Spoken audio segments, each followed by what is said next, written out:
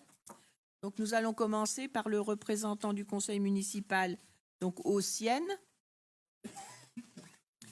Donc, le CIEN, établissement public intercommunal qui regroupe 312 communes du département et qui met ses compétences au service des collectivités locales nivernaises au titre de l'énergie, des réseaux électriques, de l'éclairage public, de l'architecture, de la gestion des déchets ménagers, de la cartographie, des technologies de l'information et de la communication.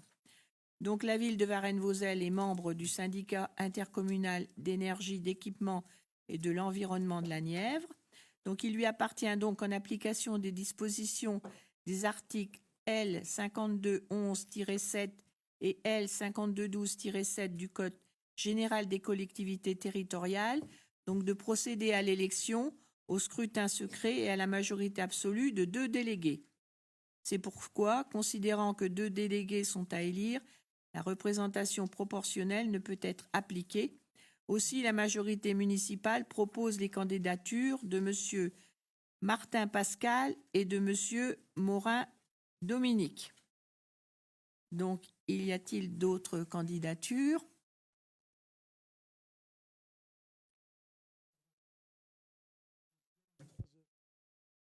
Comment? Le CIEN, il n'y a pas que 2 œufs, il y a 3 œufs. Oui. C'est 2 œufs, oui. Ah ouais? D'accord. Oui, c'est qu'il y a une petite coquille.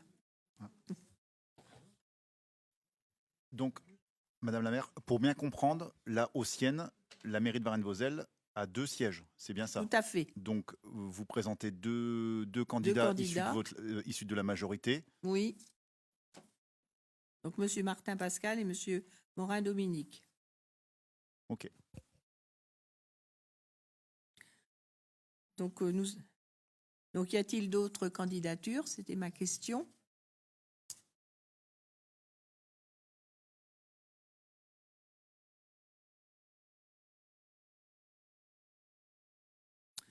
Donc, nous allons procéder donc au vote à bulletin secret. Donc, pour cela, donc, vous avez sur votre table donc, le matériel nécessaire. Et donc, Marie-Hélène Martin et Monsieur Florian Guillon,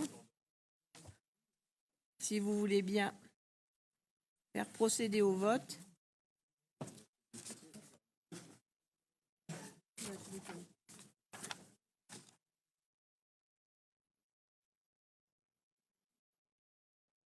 Il y en a 2 œufs, moi je... Il y en a que 2. Ah, d'accord. Ah oui, d'accord. Oui, oui.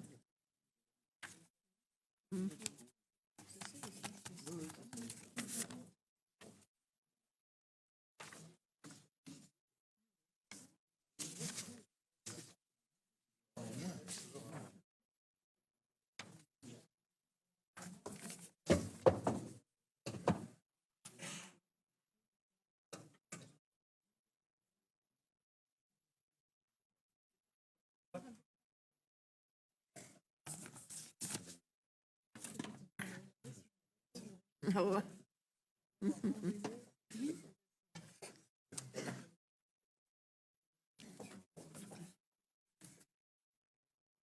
Appelle-moi Eliane, c'est mieux.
Oui.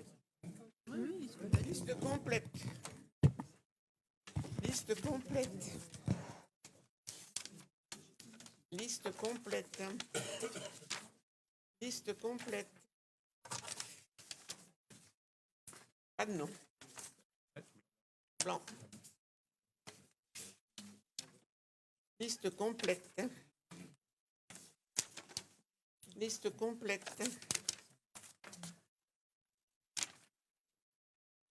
Blanc. Blanc. Merci. Complète.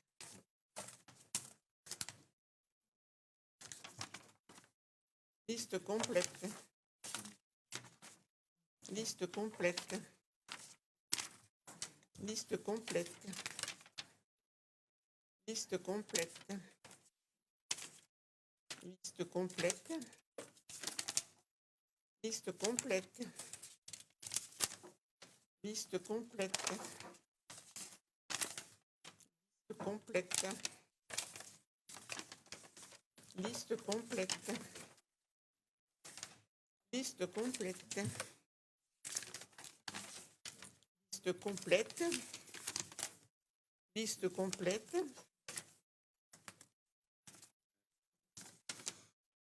Un blanc. Liste complète. Liste complète. Liste complète. Liste complète. Liste complète. Liste complète.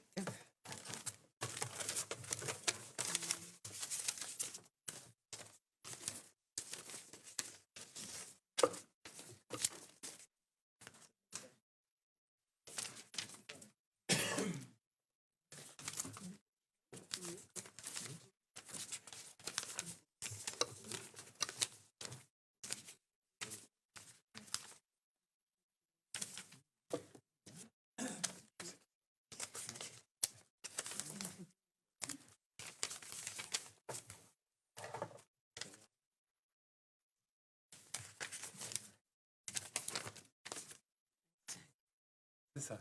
C'est bon. Parfait.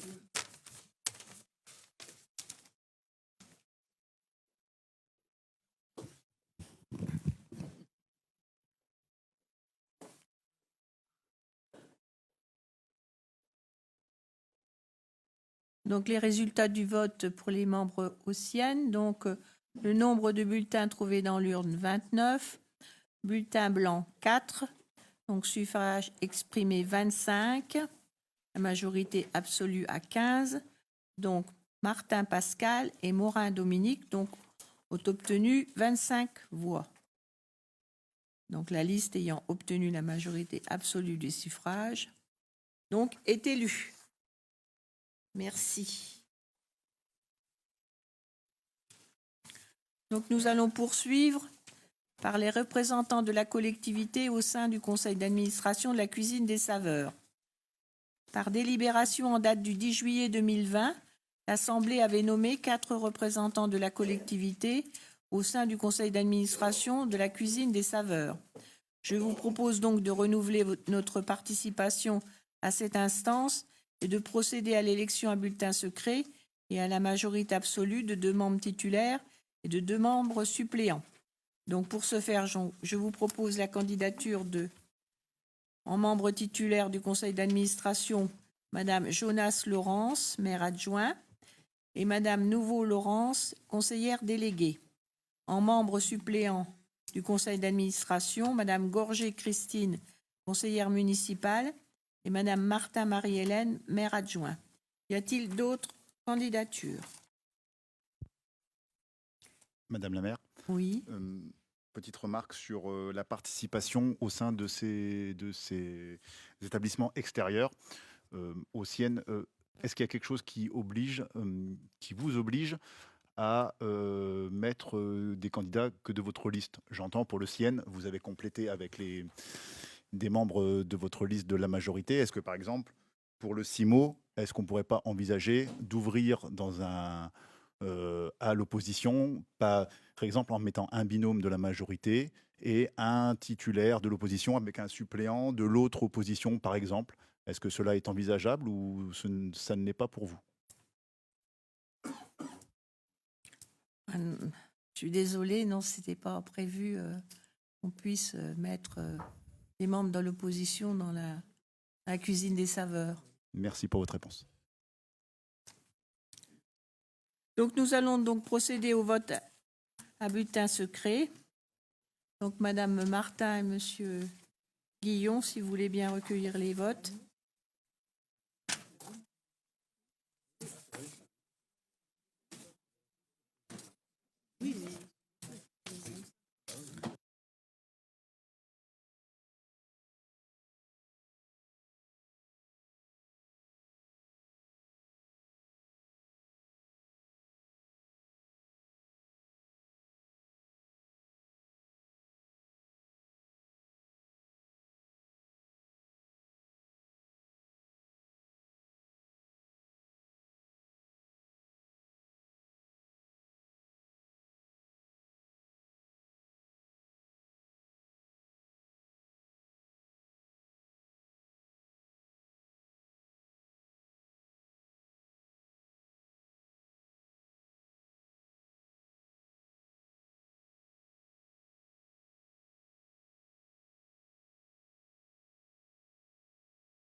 Liste complète. Liste complète. Blanc. Un blanc. Un blanc. Liste complète. Liste complète. Liste complète. Liste complète. Liste complète. Liste complète. Liste complète. Liste complète. Liste complète. Liste complète. Liste complète. Liste complète. Un blanc. Liste complète. Liste complète. Liste complète. Liste complète. Liste complète. Liste complète. Liste complète. Un blanc. Liste complète. Liste complète. Et liste complète.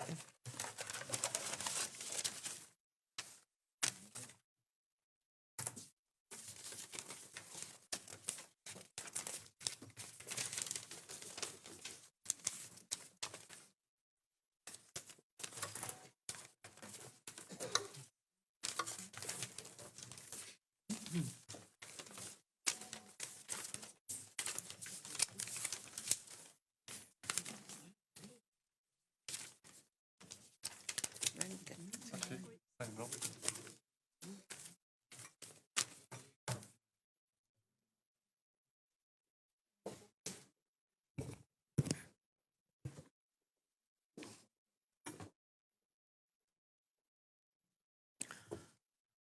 Donc, le résultat du vote pour les membres du conseil d'administration de la cuisine des saveurs. Donc, nombre de bulletins trouvés dans l'urne, 29. Bulletin blanc, 5. Suffrage exprimé, 24. Majorité absolue, 15. Donc, Madame Jonas Laurence en qualité de membre titulaire. Madame Gorgé Christine en qualité de suppléante. Madame Nouveau Laurence en qualité de titulaire. Et Madame Martha Marie-Hélène en qualité de suppléante. Donc, nous allons poursuivre par la désignation du représentant de la commune à l'Association des communes forestières de France. Donc, la ville de Varennes-Vauzelles fait partie des 6 000 collectivités adhérentes à Communes forestières de France. Aussi, conformément à l'article L. 2121-33 du Code général des collectivités territoriales, à la suite des élections municipales, le conseil municipal doit procéder à la désignation de ses représentants appelés à siéger au sein d'organismes extérieurs. Pour cette association, la ville devra désigner au sein du conseil municipal un délégué titulaire et un délégué suppléant afin de la représenter dans les instances départementales et nationales. L'association agit notamment aux côtés des élus pour défendre les intérêts des communes propriétaires de forêts, en valorisant le patrimoine et en accompagnant les projets. C'est pourquoi donc je vous propose de soutenir par un vote à main levée la candidature de notre collègue Madame Lefortier Agnès comme déléguée titulaire et de notre collègue Madame Gauche Cindy comme déléguée suppléante pour représenter notre collectivité au sein de cette instance. Donc je vais procéder au vote à main levée. Qui vote pour? Qui vote contre? Qui s'abstient? Merci, donc c'est adopté à l'unanimité.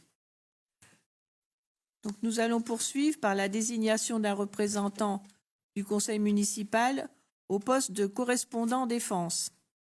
Avec le renouvellement du conseil municipal, donc la délégation à l'information et à la communication de défense, qui dépend du ministère de la Défense, demande à la collectivité de désigner un nouveau correspondant défense au sein de la commune. Ce dernier a pour rôle de sensibiliser les concitoyens aux questions de la défense. En effet, créée par la circulaire du 26 octobre 2001, la fonction de correspondant défense répond à la volonté d'associer pleinement tous les citoyens aux questions de défense et de développer le lien armée-nation grâce aux actions de proximité. Ainsi, chaque commune de France désigne parmi les membres du conseil municipal un correspondant défense qui est l'interlocuteur privilégié des autorités civiles et militaires dans sa commune pour ce qui concerne les questions de défense et les relations armée-nation. Donc le correspondant défense relaie les informations relatives aux questions défense auprès du conseil municipal et des habitants. Donc il veille au recensement des jeunes citoyens, il facilite l'enseignement de défense dans les établissements scolaires, il favorise les initiatives en matière du devoir de mémoire et est un des interlocuteurs privilégiés des anciens combattants. Il constitue un appui pour le maire dans le cadre de la mise en œuvre des plans d'urgence et devient le conseiller sécurité et défense civile de la commune. Il peut, entre autres, participer à la connaissance et à l'évaluation des risques majeurs, autant naturels que technologiques, et à l'élaboration du plan communal de sauvegarde. C'est pourquoi je vous propose de désigner M. Pascal Martin, s'il n'y a pas d'autres candidatures, donc au poste de correspondant défense pour les 6 années à venir. Donc, est-ce qu'il y a d'autres candidatures? Donc, je vais faire procéder au vote à main levée. Qui est pour cette candidature? Qui est contre? Qui s'abstient? Merci. Donc, félicitations, monsieur Pascal Martin, pour ce poste très important.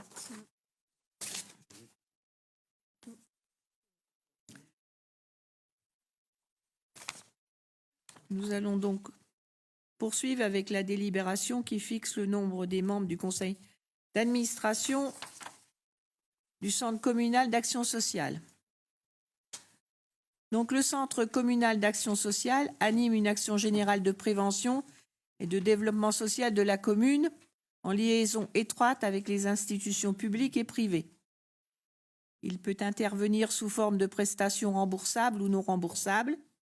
Il participe à l'instruction des demandes d'aide sociale dans les conditions fixées par voie réglementaire. Il transmet les demandes dont l'instruction incombe à une autre autorité. L'établissement du dossier et sa transmission constituent une obligation, indépendamment de l'appréciation du bien-fondé de la demande. Ces phrases extraites du Code de l'action sociale et des familles constituent la définition officielle des missions du Centre communal d'action sociale. En fait, les missions du CCAS sont plus larges, car non seulement il intervient pour celles et ceux qui rencontrent des difficultés pour faire respecter leurs droits, les aider dans leurs démarches, attribuer des secours, mais il intervient également au service de toutes les catégories de la population, et notamment des plus anciens, en gérant la résidence du Cros-Ciseaux et la maison d'accueil pour personnes âgées dépendantes Henri Marsaudon. Il joue donc un rôle très important, notamment en direction des plus fragilisés. Le conseil d'administration, conformément aux articles L. 123-6 et R. 123-7 à R. 123-10 du Code de l'action sociale et de la famille, est composé à parité de membres élus par le conseil municipal en son sein et de membres nommés par le maire. Le maire est obligatoirement président du Centre communal d'action sociale. Le conseil avait fixé à 8 le nombre de conseillers municipaux siégeant au conseil d'administration du CCAS.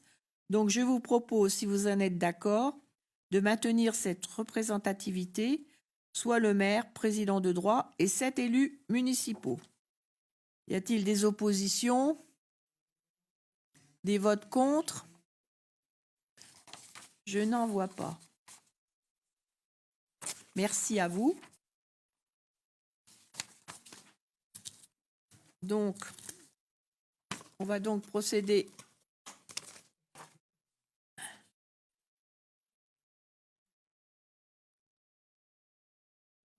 à l'élection donc des représentants du conseil municipal donc au Centre communal d'action sociale.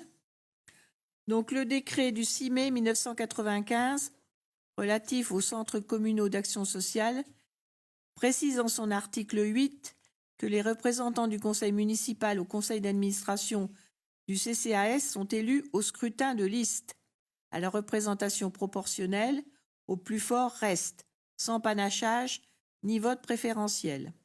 Avec 7 membres élus et le maire président, le Centre communal d'action sociale va pouvoir s'ouvrir à toutes les composantes du conseil municipal en application de la réglementation. À ce titre, selon la répartition proportionnelle, la majorité municipale dispose de 5 sièges. La liste L'Avenir de Varennes-Vauzelles d'1 siège et la liste Union pour Varennes-Vauzelles d'1 siège également. Outre le maire président de droit du Centre communal d'action sociale, la majorité municipale présente les candidatures de Madame Marie-Hélène Martin, Madame Amélie Jarre, Madame Christine Gorgé, Monsieur Pascal Martin et Monsieur Florian Guillon. Donc, je demande donc aux responsables des listes de l'Avenir de Varennes-Vauzelles et de l'Union de Varennes-Vauzelles de bien vouloir me donner le nom de leur candidat. Madame Dachi Elisabeth.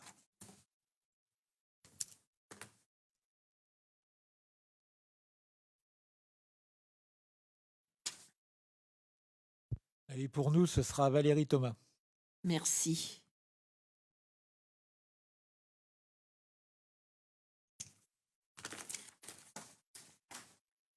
Donc pour cette élection, 2 possibilités s'offrent à la collectivité, soit constituer un bulletin de vote commun comportant l'ensemble des représentants au Centre communal d'action sociale, ce qui simplifierait bien évidemment les choses, soit que chaque liste ne vote que pour son ou ses représentants.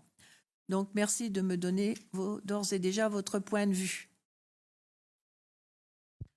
Le plus simple, Madame le maire. Merci beaucoup, Monsieur Bérou. Monsieur Léger. Oui, je suis tout à fait de son. Merci à vous. Donc, ce sera donc un bulletin de vote commun qui comporte donc l'ensemble des représentants. Donc, chacun d'entre vous, donc sur la table, dispose d'un bulletin de vote. Donc, vous allez le compléter avec le nom de vos candidats. Et puis donc, Madame Martin et Monsieur Guillon, merci de bien vouloir recueillir les votes et procéder au dépouillement.